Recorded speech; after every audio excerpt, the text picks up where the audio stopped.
And that should allow maybe next time to show some swag on the silencer. Obviously, he used to be known for being able to be very mobile and active in the laning stage with heroes like Bounty Hunter, Riki, when it started becoming popular. But going into the support silencer, I'm not sure how much silencer you get to run day to day, but it's actually like one of my top 3 in pubs, just because there's so many different heroes that it shuts down, and hopefully it'll do enough to shut down the support Naga Siren. The idea here is that when Void comes out, you pick up a support Naga, because if you're not caught in the Chrono, you song, the Chrono is useless. However, if you go for the Chronosphere along with the global stats at the same time, that counter isn't there. So it's a counter to a counter, but the way it works out is team fights are going to be much more effective for Finem. And of course, they've got a 1 position doing that initiation, so they've also got extra heroes that can make the plays, like Skylark on the Sand King here. So overall, I really like the capabilities of Fim's lineup. But by default, you think about the right-click damage that Mirana and Drow are going to have in the laning phase, they're going to be able to win the CS war. So it's going to be on Finem to bring it back when the mid-game comes through with big cooldowns before BKB start coming out. Because once you get BKB on Drow and Mirana, then suddenly half the teamfight potential for Finem is gone, and you only have Void and TA doing damage. No, certainly the case. PR, I mean, it's all for them.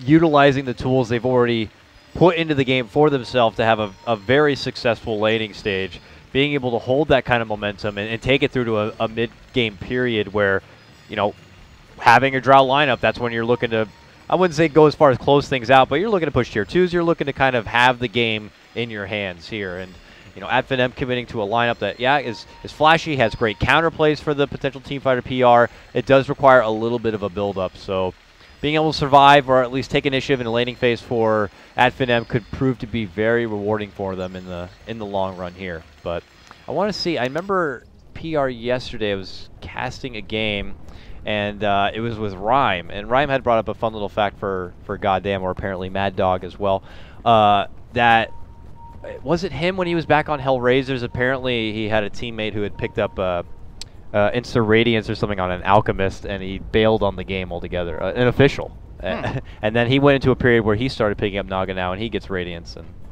he plays the style apparently he's not a big fan of, or didn't used to be a big fan of. So a fun tidbit from Ryan that he provided yesterday. Yeah, he was talking about Goddamn and the old Hellraisers group.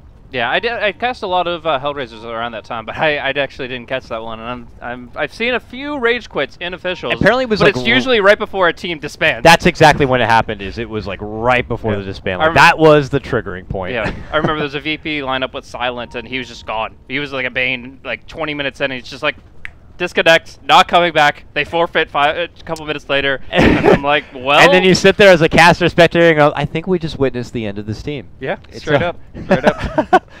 Hopefully calm themselves down a little bit better here. At least they've got a nice little formation here spawning in. They've got like the like Power Ranger squad coming in. They've got like all 5 of them laid out. They're ready to rumble, moving out on the battlefield. Poor Man's Shield on the Naga. This is actually kind of a classic build-up when support Naga was really popular. It's just going in with a Poor Man's Shield into Aquila, and you just run at people. Like, you have a really good amount of base armor, 6. It's not great compared to the amazing Ogre now, because he's been buffed so much, but it's actually really good for getting right up in the thick of things, punching people, and then you, of course, go for your ensnare, your Riptide action. Not going to be able to do any, like, Dazzle shenanigans with Shadow Wave illusions or anything, but maybe some stacking, stuff like that. The most important thing, of course, is just her getting to level 6. So right now, starting bottom, making their move. They've already gotten 1 ward out thanks to a TP scroll, and while it's not going to be blocking the camp, at least it's on the line, it is going to be kind of giving them some good intel into what's moving that direction. Yeah, wards from both sides. It looks like here Finem get one towards the side camp from the bottom, while PR do opt to even get a ward right in the safe lane here for Lady Drow to see if anyone, I guess, would make an approach from the back part of the lane. But no early aggression breaking out, and it looks like things might be a bit traditional in the laning setup. We've been seeing a lot of aggro lanes come out here, especially in the European scene, but for this particular game, they're going to keep things a bit more traditional, it looks like, in the meantime. They do have a duel here happening. I mean, I might have spoke too soon, it looks like. Cheshire Cat has some company already waiting by his side here in the bottom lane, so aggro is going to be in order here for PR. So what do you think about the laning setup in this situation? You have a Naga and an Oracle as your support duo to kind of accompany the Slardar when you're having to deal with, on the other side, something like this Disruptor. I think the big thing here is I want to give the Drow a solo lane. You get the marksmanship up really quickly. Drow is actually one of the more experience dependent heroes because of the strength of her ultimate. It's a power spike each level, each rank. So level 6, 11, 16 become a really big deal for this hero in enhancing all of her team's physical damage. So giving her this 1v1 against a caustic Sand King is actually really good. And they can at the same time put pressure on this Void so that he's not getting all the items he wants at the time he wants them. Bottom lane, J4 looking to already go to a little bit of work on making sure the Disruptor does not feel comfortable zoning back the lane whatsoever. It does put Madara in a bit of an awkward position. And while that does happen, they do have a little bit of extra aggression onto Afro Ninja in the mid lane with some of that assistance coming up from the Silencer, going into the early little point of last word right now. And it does look like they will send J4 up to the top lane. So he'll be there to assist in taking down Skylark a bit, the Sand King. I mean, yeah, Drow is not going to have too much trouble with the Caustic, but Sand King will be able to continue to farm very nicely with it. Interesting. I haven't seen Thug go for the refraction level one very often. Usually it's going to be the side blaze, but I guess in some situations it actually can be quite helpful to have the refraction on your side. The bonus damage gives you the edge in last hits. And while it does burn a lot of mana, you think about like how Terra Blades use Metamorphosis just to guarantee the first couple of waves. Maybe that's the trick to it. Just want to make sure that you get the first bit of CS and give maybe next time some time to whittle down this Mirana. She hasn't burned through her last salve yet, but she has been taking quite a few big hits. This last word, a bit of a nuisance, and MNT is also stacking in the meantime, so that either the Sand King can caustic it down, or obviously the TA with the side blades could also do something with it. Oh, of course. Looks like a bit of a pause here to get some keys situated and underway, and we'll be back into action right now, as Madara is still going to be juggling up between the fish lane, if you will, and the Naga Slardar duo. He'll be able to continue to hold his own here, while he is getting some pull assistance now here from Spartan. Naga will try her best to be able to contest this and kind of pull it back, but it's going to be a bit of a back and forth in this bottom lane. Yeah, pretty much through the whole laning phase. It's kind of the default position for Naga here, just because there's absolutely nothing a Naga Siren can really do to a Sand King. Like early on, he's going to have the Caustic Burrow. He's not going to really worry about the ensnare, and more importantly, if you ever come near the creep wave to try to poke at him, you're going to take far more damage than he does. So it's good that they start off with the Drow here, try to go for maybe some cute first blood action, and more importantly now have two heroes with maximum attack range to be able to hit him at a distance and to make it more difficult for him to stay on the lane. I mean, if I ever am in a game and I'm playing my Oracle and I have a Drow on my team, like, that's just a dream. Yeah. His attack animation is so fast, the bat's amazing. Yeah. I mean, look at it go to work. 1.4 base attack time coming in. It might be enough to actually bring him down here. He's got to cut him off. No, go straight south to cut him off. They don't bother. Been a little late to get there. Big Num will just instead opt for that. I mean, there was a creep wave coming at that same moment. Could have made a bit of an awkward situation. And the real first blood actually happens down here in the bottom lane. Cheshire Cat with a deep dive will be able to get the grab, taking out Spartan, but it looks like he could lose his own life for it here. Ooh. But Sprint comes out, and he is rushing out and away. It looks like it'll be a clean 1-0 for PR to start. And in the meantime, J4, he gets level 2. He starts putting some nice Purifying Flames into Sand King, but it's not enough to actually bring him down, and he will actually walk away here. So overall, really good stuff for PR.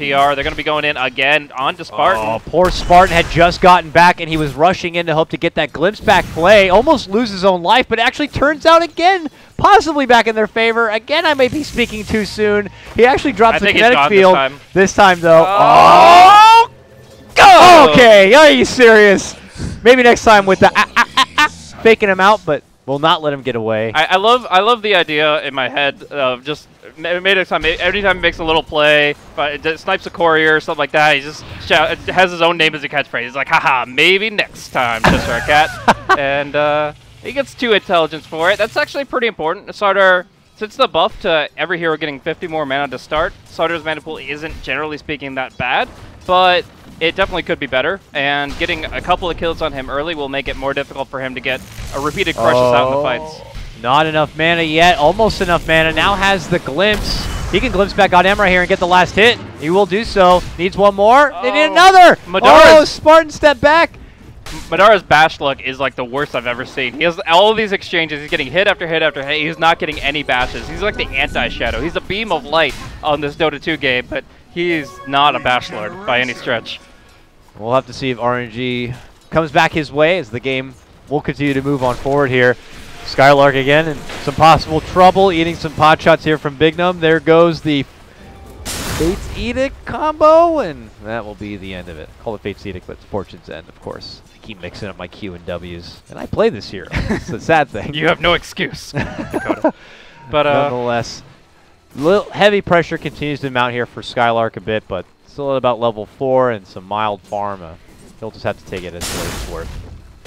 Yep. So, I mean, he's able to do his own thing. He doesn't have an Iron Talon, so it's a little more difficult to clear out the camps, but yeah, he can kind of do his own thing. I'm glad that Oracle actually did this suicide play just because it resets him so quickly. An Oracle without mana is just that, a right-clicker. Ooh, bottom lane. Maybe next time looking to sweep in and get some Bash! work onto goddamn. Bash! Come on! But maybe next time ends up going down. Takes an elbow there.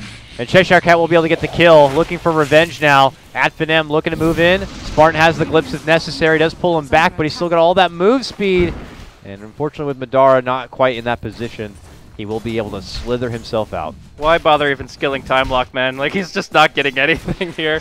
It's kind of really, it just really sucks for him. But all the same, at least he's getting his CS on. He's, you know, at the point where the Mirana is, whereas the TA is at the point where the Drow is. So you can consider it relatively even.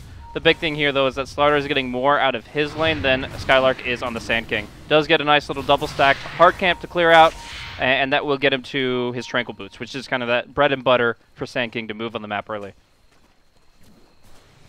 And also you got that continued support here. Maybe next time making even more stacks.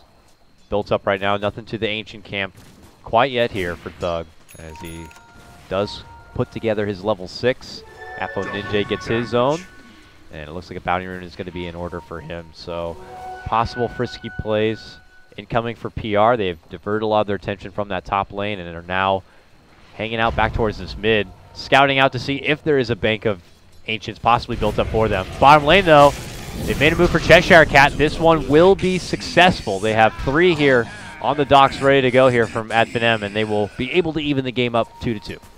Skylark should be dead here on the top lane, though. He's going to be trying to man up on the Drow, not realizing there are 2 heroes flanking him. At nighttime, he's not going to see them until it's far too late. Could look for the TP scroll very shortly, but there is going to be 1 point in the snare, so...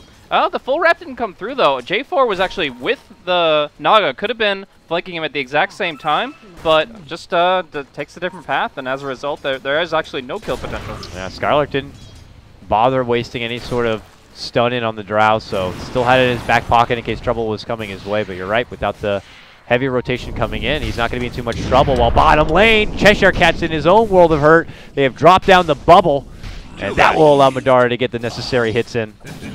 And they will punish him once more. Back-to-back takedowns of the Slardar will mean that his blink quota continues to just trickle on and on. So, going to be able to just keep his momentum rolling here. It looks like Afo doesn't have mana for his leap out. Thug does not have the refraction, though, so he won't be diving towers anytime soon, but still putting some really good hits in here. And yeah, I mean, this is not really the start Murano was hoping for. Just a very significant CS disadvantage. 19 denies is the big thing that comes out from Thug. Not even just the fact that he's leading last hits by 9 over the safe lane Drow Ranger, but he's actually denied 19 away from this Murano, so she's going to be leveling even slower. Just your TA things, of course, as the 8-minute rune wants to pop up. Goddamn quickly realizes he does not want to be a part of that experience and will head back and away. That last word is okay. It's a curse. A little bit of damage, but not going to be enough to finish off the young lady, and Naga wants to take her business all the way back to the fountain right now. So Adfinit's still up, 3-2. We take a very early look at the net worth graph, and they also hold the net worth advantage. Just about 1K, nothing too dramatic here. Probably could chalk that up to that couple of takedowns there of the Slardar in the bottom lane, but for the meantime, we're going to start seeing these level 6s begin to trickle in right now, and that's when the fireworks could begin soon enough.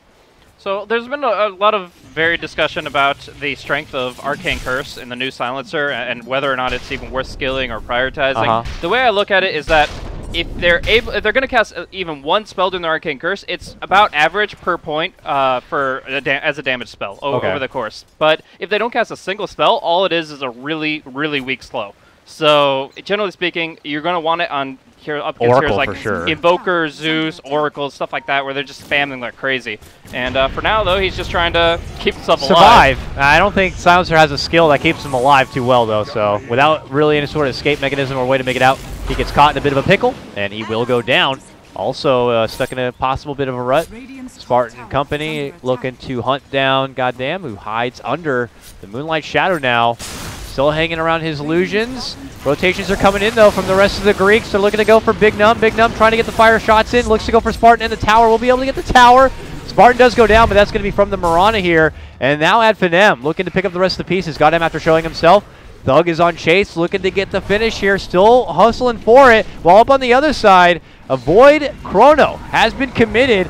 And he puts his target onto J4, but does not have enough firepower. We go back to Thug, who is still chasing Goddamn here, and eventually we'll have to let him slide. It looks like things could have been a lot worse for PR on this one, but they are surviving. They are holding on. And in fact, they could turn this back and around onto Madara. He finally gets the last hit. The crushes are going to be there, but the last hit will.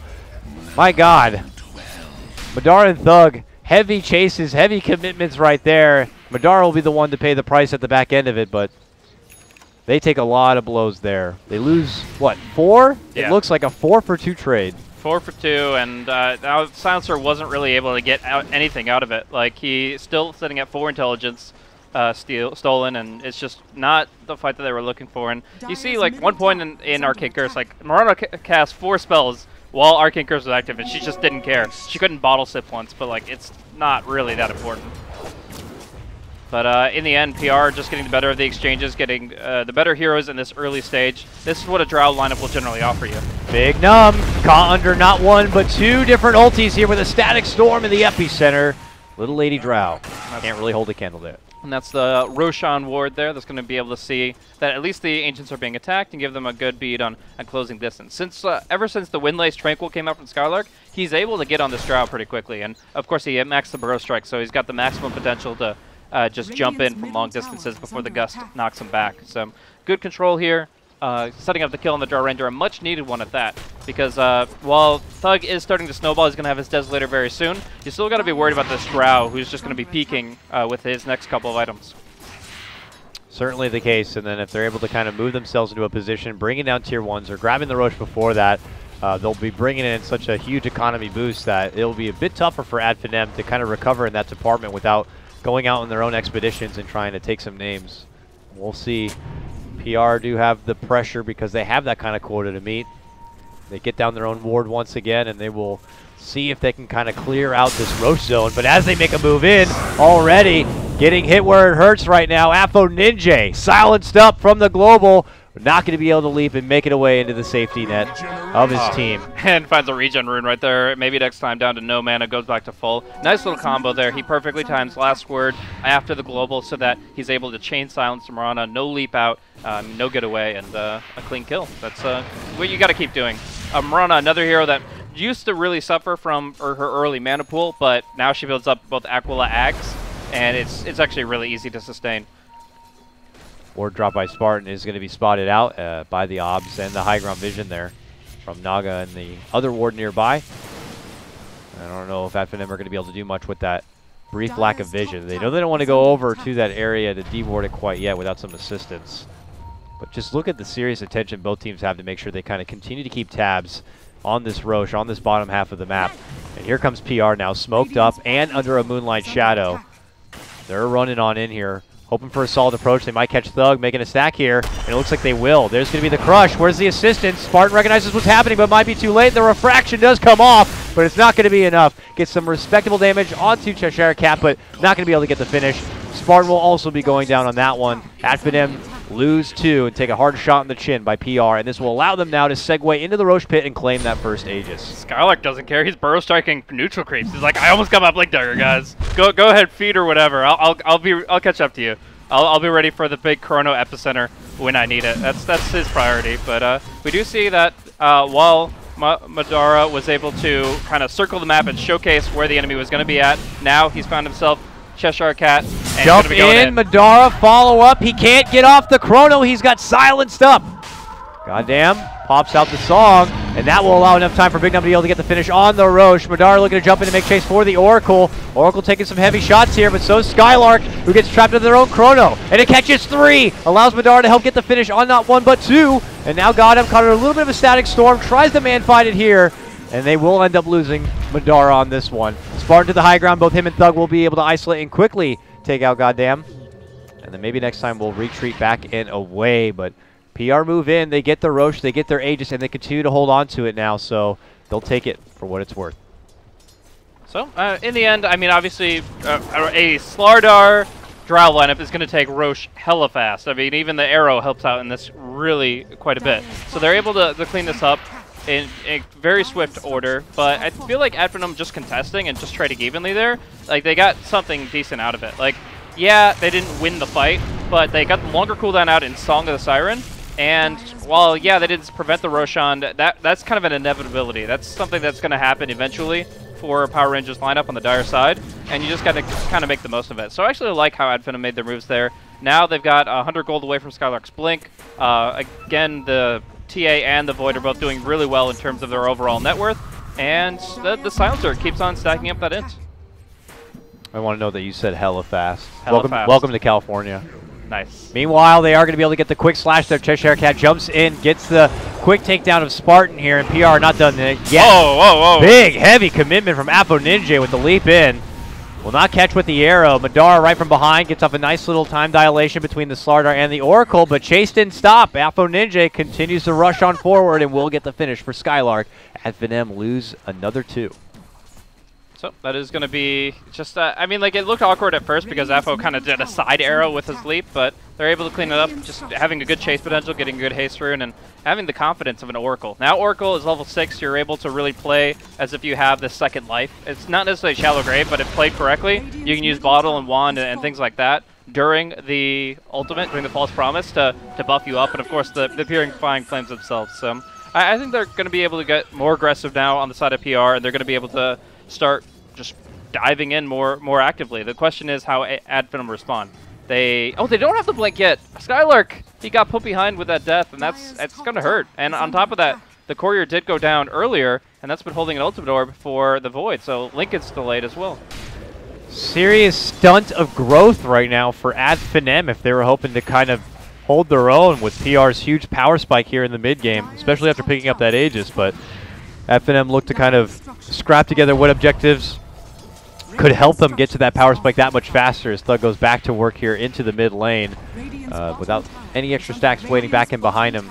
We'll have to see what Finem can kind of do with this, because PR is a team on a mission right now, Blaze. They are just parading down this bottom lane, and they're looking to draw focus their way. They got an Ice Armor Ogre buffing them up. The Frost Mage will keep them nice and tanky, and it's going to be very hard for Finem to deal with that. In fact, it looks like they're just looking to trade. They realize against the Aegis, against all these factors, they can't fight, but Cheshire Cat wants it anyways, and they get the arrow onto Spartan. Nice catch. Spartan moves in, drops Connect Field, lets them know, hey, we see you there, or we see something up there. I want to see something up there. And unfortunately, what he sees is a big old fish man waiting to just kind of clock him on the noggin. He ends up going down, and PR will continue their path down this bottom lane, and we'll begin to ascend into the high ground. Pressure on Finem to hold. They certainly have a couple of extra tools to be able to do so. Global will be up and ready. Sand King's Epi will be ready. He does have the Blink Dagger now, and they also have the Chrono. So Wamo combo is there. But look for the song. The big thing is Gotham's going to stay back. Yep. He's going to stay outside the range of initiation of Finem. And if he can just song during one of those ultimates, they're fine. Will Silencer be there for a counterplay with his own Global? It's going to come down to some serious execution. Big Num's in trouble. Could be losing his first life. Now Madara caught in the middle. They're going to be losing Spartan right away. Thug also eating a wealth of damage right there. Will be forced to backpedal a bit. Big Num back now with his second life. And there's the jump. Madara not going to be able to time walk away. They get a good crush. They get a good silence. Madara's in trouble. They're shooting him down the arrow. Not going to catch. He sidesteps a bit, but he's still going to be able to time walk and get inside the fountain. That was close. A little too close for comfort there for Finem. But PR, man, they continue to make the work happen. The rack's exposed. Drow puts in the work and will be able to get the ranged racks. Oh, they need one more shot. Now's a great time for the Song of Siren to reset things, but the Global Silence could come out at the same time. Right now, TA is on the front line here. They just want to back it off. First Strike only hits onto the Oracle. And That's the Global. So they have to make this work. It's only for the Oracle. Not good enough. And then there's going to be the Song. They might not even get him. There they will end up dropping him, but that is not going to be the best response play right there. And it is going to be now Power Rangers who look to take over. A Stack Storm will be dropped from Spartan, but they already got the kill onto Madara, and now they're going to get the cleanup play. They're looking to go for the next big priority target, and that is Thug. They'll get him. They go up and above. Maybe next time's going to be going down next. Then they get Spartan, and they're going to be making it a full 5-man wipe with a takedown of Skylark! Oh, man. Nice what grab. A great find from Power Rangers, being able to make it the retreat just when they needed to, so that the Oracle is the only one that gets caught out. Fortunately, can't false promise when the last word has the last word, but all the same, they're going to be able to take this barracks just based on the simple fact that the ultimates were used so inefficiently from Finem. They didn't waste the chrono and the global. They got the Oracle out of it. It's the only way they could secure the kill on the Oracle, but it's not worth it in the end because PR could just turn around after that. You saw the song arrow. You saw the kills just rake in for Power Rangers, and now Finem down a lane of racks at 19 minutes. Very early to take a tough blow like that, and then when you really look at their lineup overall, they don't have that kind of lineup that really can stand too well when you're at this kind of early deficit here. So they'll have to make do with the situation and constantly be able to keep tabs on the push that will be breaking out here in the bottom lane, and they'll just have to look for recovery elsewhere. I mean, you got your TA now with the Deso. You know, Roche potential is not going to be there, not against a team like PR right now, but maybe they can find some isolated picks. We have a two-man convoy mission here from Finem, but a Moonlight Shadow is already out, and in fact, they're going to be the one spotted. Look who's waiting with the arrow. Afro Ninja connects on the Skylark, and just as fast as they show themselves, Thug says, I got to go. Jumps right out, gets away, and they lose one. And the SK just bought back, so he's got 50 seconds, down for the count, unable to really contribute anything. They're going to lose the top tier 2 for sure, and it just puts them in a really awkward spot. I really love what Cheshire Cat's been doing with this game. Where before he was kind of showing an average showing for whatever hero he was playing. This game on the Slaughter, he's been really on point, finding out targets, getting amp damage up on the important ones, so you can even just keep an eye on them. What he did was he was able to find out the Sand King, get him down to half HP. Oh, Chrono. Jump in, Chrono, Global Silence, another big combo coming out from Finem. They're going to need to really make it work if possible. They're going to be able to take down the Miranda first, and then they get the follow-up, finishing off Cheshire Cat. But now the response play. Big Num going to be able to get off a big gust. He does get the false promise, and now can dish out the big power shots. That's going to be taking out the silencer here. And, well, with the retort, Thug tries to sweep in to hope to go for the finish, but now he's caught between three, and he'll be quickly bursted down. Madara, one of the other survivors here, hanging out, has to be forced to hide within the trees into his own safety net. Spartan moves in. He gets quickly shot down. Madara going to be the next one. Him and Skylark hoping to get some finishes here. Do they have the firepower to do it? It does not look like they do. Madara is going to be able to survive. Time walking, getting that little bit of extra life back. And now look at this. The Sandstorm slows them down. A jump in. Another beautiful stun. Will allow the Big Num takedown. Will allow the J4 takedown. And quickly Finem are going to be able to string together a couple of nice, crucial kills. While PR have that big net worth advantage, it earns them a small rubber band trade around, as they will be getting a 3,300 gold swing. Really, really surprising move from Finem, but sometimes surprise being on your side is the best thing that you can have. Here they go in without the Sand King, without most of what they needed to take a fight there, but they get the Chrono Global, they followed up with a perfect kinetic static onto 2, and while it did seem like Drow was going to live through it all thanks to that False Promise combined with Lifesteal, in the end they are able to get the last half. They're able to bring in enough heroes. Sand King TPs at the very, very end of the fight, and they are able to get a 3,300 gold swing. So while it seemed like it was a questionable maneuver at first, because they were able to use their abilities so effectively this time around, they're actually able to get by far the better end of it. It's so questionable and just unorthodox with that kind of move that it totally caught PR off guard. Silencer caught off guard, trying to do a little bit of a ward game here. I mean, obviously with the situation that Finem have been put in, they're starting to get a bit more restricted with how far they can extend their leash from home. Wards would help that case, and so sometimes your silencer needs to go out on his own little journey and just, even if it means his own life, get some extra vision down for the team.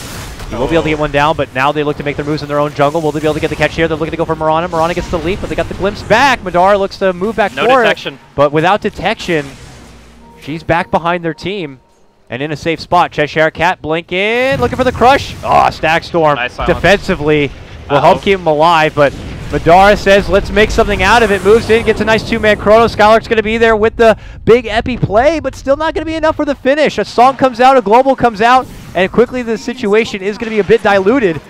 Cheshire Cat, he goes back in. False promise there at the last second. We'll be able to keep him saved and well. Oracle might have to pay the price for that one, but he is still fine. He's got that Ghost Scepter, and he drags the team back his way, and he will be the sacrifice for PR. Yeah, quick reactions from the supports of Power Rangers here, being able to get the song before the global, after the epi, but again, still the heroes that they needed survived, and then even getting the Slaughter back up there as they needed. Bottom lane, a re-engagement. They're going to spot out that silencer, and they're going to take him out again.